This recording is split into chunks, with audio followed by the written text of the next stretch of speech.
Oh, hi, this is Peter Combs from BidAmount.com and P.L. Combs Asian Art here in Gloucester, Massachusetts. And today is September 29th, 2017, heading into October. And we're going to do what we do every week, take a look at last week's auctions and on eBay and talk about a few other sales that are coming up and something else we learned this week that you might find interesting. First, I want to make an apology to everybody. As some of you know, Sunday night, I put it on the site. Our server updated sometime Sunday night. And on WordPress, our cloud server got fouled up and we lost the newsletter page. It's a fairly complicated page technically because of the way we string in all the data. And something happened, it broke and the site went down and we scrambled around on Monday to try to figure out what the heck happened. And we got it back up. We've done a little bit of a redesign on it and we found out we need to maybe make it a little simpler visually. So that's what we're doing. And but we're going to be probably adding more stuff than we normally have. So that's the upside to it. Now on to events. Sotheby's, we added to our, if you go up here to the page and click dealers and auctioneers, it takes you over to the dealer and auctioneer page. Click the Sotheby's link there, and you'll see we've posted their 8 auctions coming up this month, the coming month in October. They have some great sales. They've got a single lot sale here of an amazing Ming box. And down here, there's a catalog called 3 Masterpieces. There's some wonderful things in there. It's a good group of sales, nice group of sales. And if you like scholars' objects, check out Water, Pine, and Stone Retreat Collection. There's some really rare pieces in there. And then over here, of course, you have the Sung catalog. And in this catalog is something you're not going to see very often. I'm fascinated to see what it's going to bring. Is this amazing Ruware bowl. We'll go back a little bit here. Ruware, as you know, is exceedingly rare. There's only about 100 known pieces in the world. And Regina Crowell did a write-up on this, an extensive one with lots of illustrations.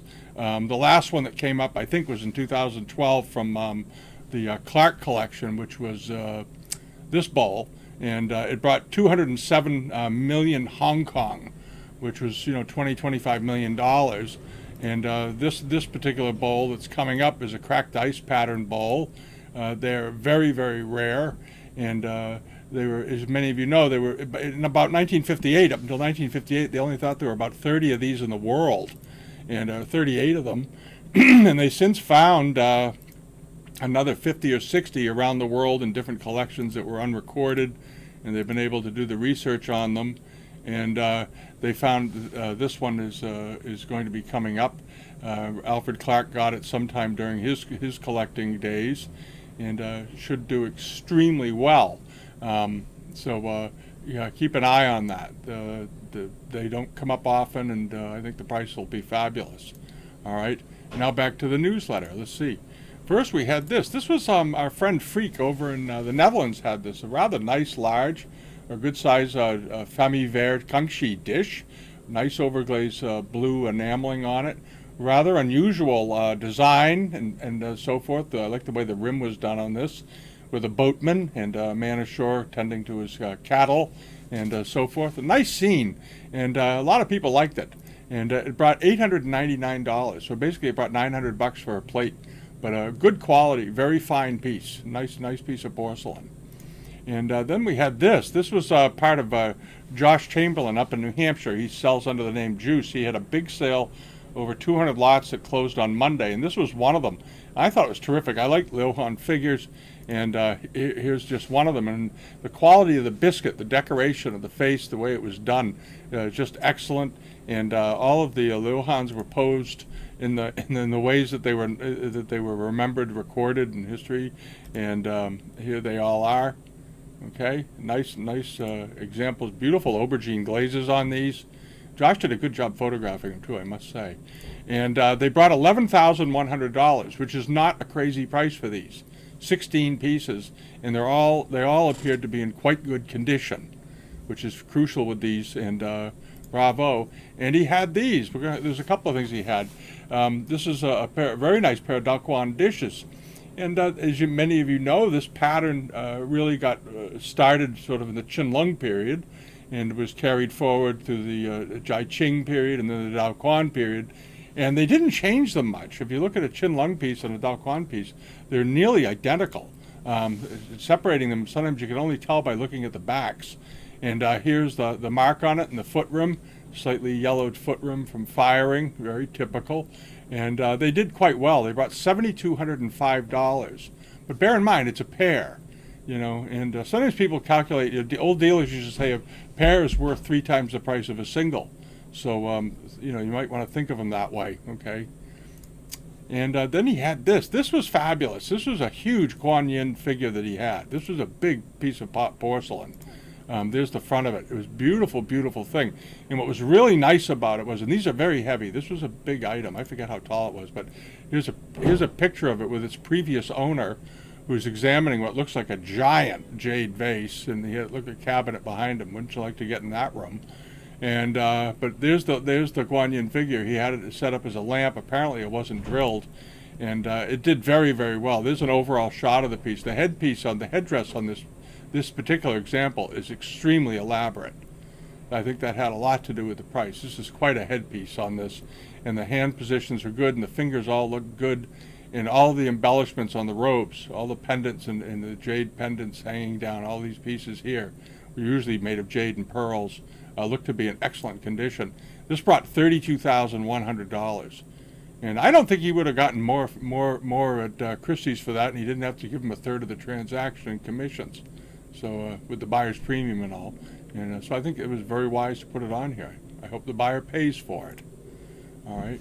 And the seller that we keep an eye on, there's a seller in Spain, Vendi Classic. They get a lot of fans. I think they deal heavily in fans of all kinds. They had this up, and this was a very rare fan. You'll notice that the blades on the fan are done in silver filigree with look like gilt highlights maybe on it. And it was sort of an outside terrace court scene setup. A bunch of women and men around in the round, and you see mountains and so forth in the background. And the paint decoration on it, with the paintings on it, were very good. A lot of fine detail in it. Love all the different robes. Okay, and this did very well. It did better than most fans. It brought $2,025. But it did include. I want to show you this. It did include the original box with the hand-painted interior, all right? And it had a glass cover that went over this, hinged glass cover, and a very nice box. That's a beautiful quality lacquer box. And so it brought a good price, $2,025. And there was this vest that went up. This was an interesting thing. I thought it was, sometimes these vests don't bring much, but this looked like a sort of an over-the-top example. It's a later one, late 19th, early 20th century. It has a rank badge in the center of it. There you go, which added to the value quite a lot. If you look at it quickly, you don't really notice the rank badge, but it's always pays to take a look at the photos. And this may have driven the price on this a bit. There's a good detail of the badge and the bead. I meant to point out, often these rank badges, they'll have get back. Hold on. There. The bird is flying, ascending to the sun. Okay, and in this case, sometimes they use coral beads, and it has coral beads here. Okay, it's a good feature, and it brought $1,380, and all of that. I think the fact that it was a rank badge, the fact that it was complete, and the fact that it had coral beads drove the price. Nice thing. And there was this letter opener. Forget the letter opener part. It was a very nice white jade belt hook on this. Very good quality jade. Nice white clear jade. You don't see any brown inclusions on it. And it was this hook was probably made in the late 19th century. They made a lot of belt hooks back then. You have to understand that. In London, the sales over there, sometimes they lot these, 4 or 5 belt hooks together at a time. There were so many of them exported. But this was a nice one. And it did quite well. It brought $1,713. Christie's South Kensington used to lot them 5 to 8 at a time. You could. A lot of guys over there made good money with them. They'd buy them, buy a lot of 5 or 6 of them for $5,000, $6,000, and sell them one by one on eBay. And there was this nice late 18th century teapot. Well done. It's a fairly stock pattern. Nice, good strap handles on it. Nice gilding. The gilding all looked to be in good condition. Here on the spout and around the rim, there's a berry knob on the top, and a good little monogram on it for the owner. The pattern in the center here is a well-known one. It was a stock pattern. And it brought $322, which is sort of the range pots seem to be bringing these days. They seem to be in the $270 to $600 range, and a good, young Chen or early Chin Lung example will bring more, of course, but that seems to be where they're going these days. And then there was this. This was nice. I liked this. This was in the letter, and then it got knocked out, and I'm hoping somebody saw it. A very good lapis lazuli scroll weight. The seller actually contacted me. Wanted to know if I thought it might be a Chin Lung example, and I wasn't convinced it was. I think it's probably an early 19th century example. The only thing that the carving was very good, but the stone quality wasn't quite what you'd expect for an 18th century piece. That would have been bluer and not had these black inclusions running through it quite so much. That's just my opinion on it, but it doesn't matter. It was a nice carving, beautiful carving, excellent quality. It had an old label on the back that said it was Chin Lung, but old labels often say stuff like that. And it brought $676. I think if a lot of people thought it was Chin Lung, it probably would have brought a couple of thousand. And then you had this panel. I put this panel up because I saw it and I thought, well, what is it? It's just a panel. But it's got a nice wave skirt at the bottom and these beautiful blue rondelles. And it's amazing sometimes you see the what they can do with just different shades of blue, from very dark to very, very light. And it was a nice bit of work and good quality stitching all the way through. And the piece did fine. It brought $598. Probably some silk lover who just had to have it. There it goes. And then there was this teapot. This was offered by the same person that had the Vendée Classic over in Spain. Had the silver filigree fan. It was a rather interesting brush pot. I liked it a lot. I liked, as all of you know, I like horses. So if there's a horse on something, you have a pretty good chance of getting it on these videos. And I like this a lot, and there's the bottom of it, of course, a nice big broad flat rim on it, typical of these late 19th century pots. There's a Chin Lung mark, which is apocryphal. It's abbreviated Chin Lung mark, and there it is. What was really curious about this, I couldn't figure out what happened to this pot, is all these pock holes in it. You see them all with it looks like during the firing there was a lot of flaws in the glaze, under the glaze, in the paste itself. And it caused the glaze to pop off when it was being done. But they didn't throw it away. They sold it. Part of the reason might be because it had a very nice inscription on the back, artist seals and so forth, a nice poem. And there's another shot of it. Again, all these little pock marks. When do you see what it brought? Despite all of that, it brought $726. So I suspect if it had absolutely been perfect, it probably would have brought maybe $1,500 to $2,000 anyway. It was an unusual little brush pot. And we put this in. We don't do a lot with snuff bottles because I don't see all that many snuff bottles I really like, but I like rock crystal. And this was a nice rock crystal bottle. I like the squared shoulder. It had a little couple of nips out of the mouth here, but apparently it didn't bother people too much. There it is. And it did quite well. It brought $274. But it was a sort of a handsome form, and it had a nice lion's mask on the sides. This sort of a swollen head. So it was cool looking. And then this seller, this was Arthur Potts. He's our Coke can guy. And beautiful Famille Rose moon flask. This was a really pretty little moon flask, and it was in excellent condition throughout, even up in here, and all these handles with these dragons arching up onto the neck. It all seemed to be in excellent shape and very pretty. Had two of these up, and they brought around the same money. This one brought $496, which is a pretty good buy. It's a late 19th century pot, and it's good decoration, good quality. And there was this robe. This was the only robe we had this week. We always like to find one. This is a later robe, obviously. It was done probably around 1920, I would guess, 1925, the ladies' robe. But it was very good quality, and it was in beautiful condition. Here's the neck on it, the collar, and there's a sleeve. But you can tell by the stitching, if you look at the stitching, it's a little heavier, a little coarser, not as refined as the 18th or 19th century ones. And this was curious. It brought $2,850, which is a bit surprising. I suspect it's because the dragon robes, the good dragon robes, have become so expensive. They've gone up so much. But regardless, it brought $2,850. I remember years ago going to auctions, you could buy that robe for $100, $200. Things have changed. And you had this beautiful little Peking, cut Peking glass bottle. It had some overlay, a whiter overlay over pink. You can see the second color, the core color in here. But good quality carving. Look at the work on this thing. Beautifully done with this lotus blossom wrapping around it. There's the bottom of it. This nice raspberry color. Beautifully done all the way around. And it did well. It brought $1,247. That's $1,247 for that. That's a pretty good price. Bamboon had that. A nice item. And then our friend Freak had this also. He had this very handsome 36 centimeter, about 14-inch charger.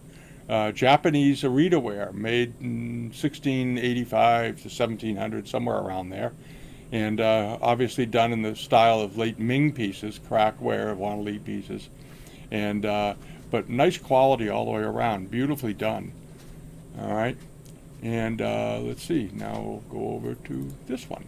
This is a rank badge that's still up. It doesn't close until the weekend, but I wanted to include it because this guy has a bunch of rank badges and he has sort of high starting prices on them. But as you can see, this is an early 19th century badge and very good quality, nice color, and he's got them starting at $300. You might put some people off. But if you've watched rank badges on here, you all know that this type of badge will probably, if it started at $10, would probably sell for $600 to $800, something like that. Maybe more, maybe $1,000. And let's see here. Now we'll slip over to here. And this is go back and talk about, this was up last week, and I mentioned it in the newsletter because it went for very, very little money. And this was that ink rubbing. And we did some further work on this to try to find out more about it. And this is what we found. And I hate to say it. Here it is. The Harvard Museum has it. It's part of it. It was made of a series, probably in the Qianlong period, according to them, by Emperor Qianlong as gifts to Buddhist monks. And they were made in very limited numbers. They're very, very rare. It was known as the 16 Liuhans. There's a whole series of them that they did. They did a big write-up on them on the Harvard site. And the toning of the ink on this one looks like it was from that period. As you know, black ink tends to get brownish in areas like around the faces where it's thin over time. And I'm going to be willing to wager this is a Qianlong example. And if you want to know what Qianlong Buddhists stone rubbing from that period bring, go look at Christie's. But anyway, I just thought I'd bring it up. It was available and went for nothing. All right, and I found one on Christie's that went for $180,000. Just to let you know. Okay, that's it for the week. We'll be updating the newsletter today, and hope you have a good weekend coming up with some fun planned. And if you go to auctions, be careful out there. And see you all next time. If you haven't subscribed yet, please do. And if you haven't signed up for the newsletter, go to BidAmount.com and sign up for it. It's free. All righty. Have a great weekend, everybody. Bye-bye.